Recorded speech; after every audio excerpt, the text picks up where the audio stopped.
କୌଣସି କାମ କରିବା ପୂର୍ବରୁ ସେ ବିଷୟରେ ଭଲ ଭାବରେ ବୁଝି ବିଚାରି ସ୍ଥିର କରିବା ଉଚିତ।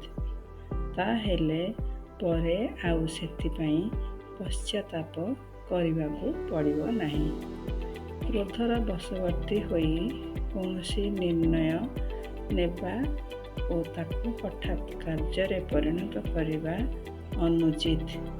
ସେ ବିଷୟରେ ଏକ କାହାଣୀଟିଏ ଶୁଣ।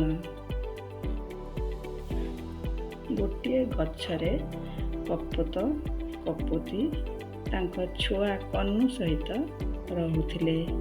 ସେହି ଗଛର ଅନ୍ୟ ଏକ ଡାଳରେ ମା କାଉ ବାପା କାଉ ମଧ୍ୟ ତାଙ୍କ ଛୁଆ କାଜି ସହ ରହୁଥିଲେ। ଦୁଇ ପରିବାର ମଧ୍ୟରେ ନିବିଡ଼ ବନ୍ଧୁତା ଥିଲା। ସବୁ କାମ ମିଳିମିଶି କରନ୍ତି। କହ୍ନୁ ଓ କାଜି ଏକାଠି ଖେଳନ୍ତି ବୁଲନ୍ତି। ହେଲେ କାଜି ଟିକେ ଚାଲାକ ଓ ଦୁଷ୍ଟ ମଧ୍ୟ। କହ୍ନୁ ଶାନ୍ତ ବିବେକୀ ଓ ଅନ୍ୟର ଦୁଃଖ ବୁଝେ। ଥରେ ଗୋଟେ ମାସ ଶେଷରେ କପୋତଙ୍କ ଘରୁ ଚାଉଳ ସରିଯାଇଥିଲା।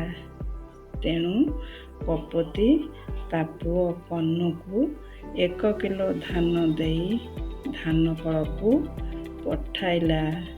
ଧାନ କଳରୁ ଧାନ କୁଟି ଚାଉଳ କରି ଆଣିବାକୁ କହିଲା। ଏହା ଦେଖି କାଉର ମନେ ପଡ଼ିଗଲା। ତାଙ୍କ ଘରୁ ମଧ୍ୟ ଚାଉଳ ସରିଥିଲା। କାଉ ତା ପୁଅ କାଜି ହାତରେ ମଧ୍ୟ 1 କିଲୋ ଧାନ ଦେଇ ଚାଉଳ କରିବାକୁ ପଠାଇଲା।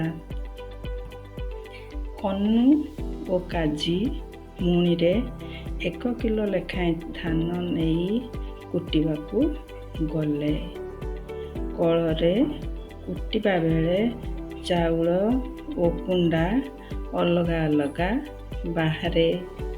କାଜି ସବୁ ମିଶାଇ ଗୋଟିଏ ମୁଣିରେ ପୂରାଇ ଦେଲା। ଘରେ ତା ମା ପାଛୁଡ଼ି ଅଲଗା କରିବେ। କିନ୍ତୁ କହ୍ନୁ ଭାବିଲା, ଅଲଗା ଅଲଗା ନେଲେ ମାଙ୍କୁ ଆଉ ପରିଶ୍ରମ କରି ପାଛୁଡ଼ି ଅଲଗା କରିବାକୁ ପଡ଼ିବନି। ତେଣୁ ସେ ଚାଉଳକୁ ଏକ ମୁଣିରେ ରଖିଲା।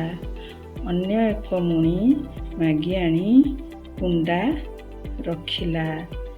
ଦୁଇଟି ଯାକ ମୁଣି ଧରି ଫେରିଲା। ତାପରେ କହ୍ନୁ ଓ କାଜି ଖୁସି ହୋଇ ମୁଣିକୁ ପିଠିରେ ଧରି ଉଡ଼ି ଉଡ଼ି ନିଜ ନିଜ ଘରକୁ ଫେରିଲେ। କପୋତୀ ଦୂରରୁ କହ୍ନୁ ଓ କାଜି ଫେରୁଥିବାର ଦେଖିଲା। କିନ୍ତୁ ଦେଖିଲା କାଜିର ମୁଣି ବଡ଼ ଦିଶୁଛି। ଭାବିଲା ସେଥିରେ ବେଶି ଚାଉଳ ଥିବ। କହ୍ନୁର ମୁଣି ଛୋଟ, ସେଥିରେ କମ୍ ଚାଉଳ ଥିବ। ଏହା ଦେଖି କପୋତୀ ହଠାତ୍ ରାଗିଗଲା। ଭଲ ଭାବରେ ଘଟଣାଟା କିଛି ନ ବୁଝି କହ୍ନୁକୁ ତାର ଥଣ୍ଟରେ ଖୁମ୍ପିବାରେ ଲାଗିଲା। କହ୍ନୁ ଯେତେ ବୁଝାଇବାକୁ ଚେଷ୍ଟା କଲେ ବି ତାର ମା କିଛି ଶୁଣିଲେନି। ବିଚରା କହ୍ନୁ ଆଘାତ ସହି ନ ପାରି ମରିଗଲା।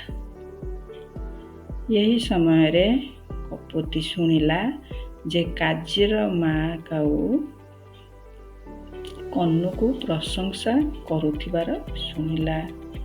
କାଜିକୁ ସେ କହୁଥିଲା, ତୁ କହ୍ନୁ ପରି ଚାଉଳ ଓ କୁଣ୍ଡା ଅଲଗା ଅଲଗା କରି ଆଣିଥିଲେ ମୋତେ ଆଉ ପରିଶ୍ରମ କରିବାକୁ ପଡ଼ିନଥାନ୍ତା। ଏହା ଶୁଣି କପୋତୀ ଘରକୁ ଫେରି 2ଟା ଯାକ ମୁଣିର ଚାଉଳ ଓ କୁଣ୍ଡାକୁ ଏକାଠି କରି ଦେଖିଲା ସବୁ ଠିକ୍ ଥିଲା।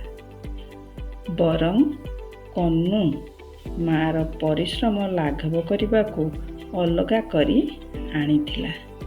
ଏହା ଦେଖି କପୋତୀ ଖୁବ୍ କାନ୍ଦିଲା। କହ୍ନୁକୁ ଡାକୁଥିଲା, ହେଲେ ତାର ପୁଅ କହ୍ନୁ କ'ଣ ଆଉ ଫେରିବ? ନିଜର ଭୁଲ ବିଚାର ପାଇଁ ସେ ଖୁବ୍ ଅନୁତାପ କରୁଥିଲା। ହଠାତ୍ ରାଗି ଯାଇଥିବାରୁ ସେ ବିଚାର ଶୂନ୍ୟ ହୋଇଯାଇଥିଲା। ତେଣୁ କଥାରେ ଅଛି, ବୁଝି ବିଚାରି କାମ କଲେ ପ୍ରମାଦ ନ ପଡ଼ଇ ଭଲେ।